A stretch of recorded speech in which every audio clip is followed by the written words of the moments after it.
चाहिए 180 डिग्री।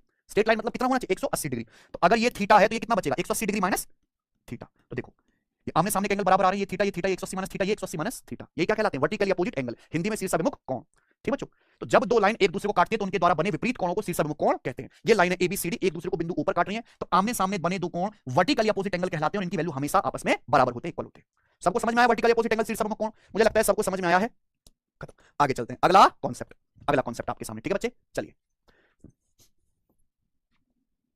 अगला कॉन्सेप्ट आपके सामने, internal angle and external angle. Internal angle and external angle, जैसे हिंदी में कहते हैं आंतरिक कोण और बाह्य कोण। हिंदी में क्या कहते हैं प्यारे बच्चों? आंतरिक कोण और बाह्य कोण। इंटरनल को हम लोग इंटीरियर भी बोलते हैं, इंटीरियर एंड एक्सटीरियर एंगल्स। ठीक है प्यारे बच्चों, तो मैं आपके सामने एक्सटीरियर बोलूं या एक्सटर्नल एंगल बोलूं, एक ही बात है, अलग मत समझना। ठीक है बच्चों, आंतरिक कोण और बाह्य कोण, आंतरिक कोण और बाह्य कोण क्या मतलब है प्यारे बच्चों? ध्यान से सुनिएगा। देखिए हम आपके सामने कोई एंगल बनाते हैं, मान लीजिए कि एक बिंदु है, इस बिंदु से दो रे निकलते, एक रे ऐसे निकली, एक रे ऐसे निकली सचिन, है ना?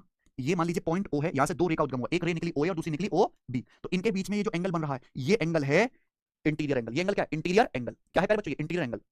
सॉरी, यहां पे नाम इसने एबीसी दिया। क्या है प्यारे बच्चों? Interior angle, A B C आंतरिक कोण है। आपकी आंख की नजर किधर है? इधर। तो क्या है प्यारे बच्चों? Interior angle. सबको समझ में आया? तो प्यारे दोस्तों, दो रेखाओं के बीच झुकाव को हम कोण कहते हैं, तो ये है एबीसी इंटीरियर एंगल या इंटरनल एंगल। लेकिन ध्यान से सुनना मेरे भाई सचिन, आप यहां पे किसी भी साइड को दूसरी तरफ बढ़ा लो, है ना? किसी भी साइड को दूसरी तरफ बढ़ा लो, ये मैंने बढ़ा दिया, तो बढ़ाने से उसी के सटा हुए बाहर की ओर एंगल बन जाएगा ना? इसको कहेंगे exterior angle at vertex B.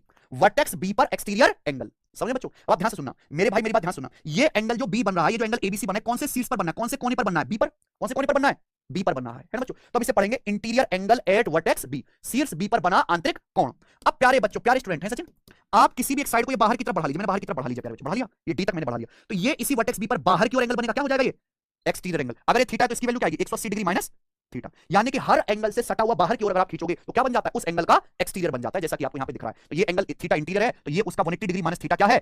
Exterior है। तो किसी भी एंगल का एक्सटीरियर एंगल बाह्य कोण अगर निकालना है तो 180 डिग्री में से हम लोग माइनस कर देंगे। ठीक बच्चों, तो angle ABC, angle A B C क्या लिखा हुआ है? Interior angle. और angle A B D, A B और डी, ये क्या हुआ? Exterior angle. सबको मेरी बात समझ में आ रही है? किसी को कोई समस्या नहीं? अब देखो एक बात और समझिएगा मेरे भाई, सब बच्चे मेरी एक बात और समझिएगा। ठीक है, ये थीटा तो ये 180 डिग्री माइनस थीटा, हम जरूरी नहीं कि बीसी को ही बढ़ाएं। ठीक है बच्चों, सब बच्चे ध्यान से सुनेगा, सब बच्चे मेरी बात ध्यान से सुनेगा। भाई ये एंगल एबीसी बन रहा है इंटीरियर एंगल। अब मान लो मैं साइड एबी को आगे बढ़ा लेता हूं इस तरीके से, ऐसे भी तो बढ़ा सकता हूं। तो साइड एबी को आगे बढ़ाने पर ये भी सचिन क्या बन गया?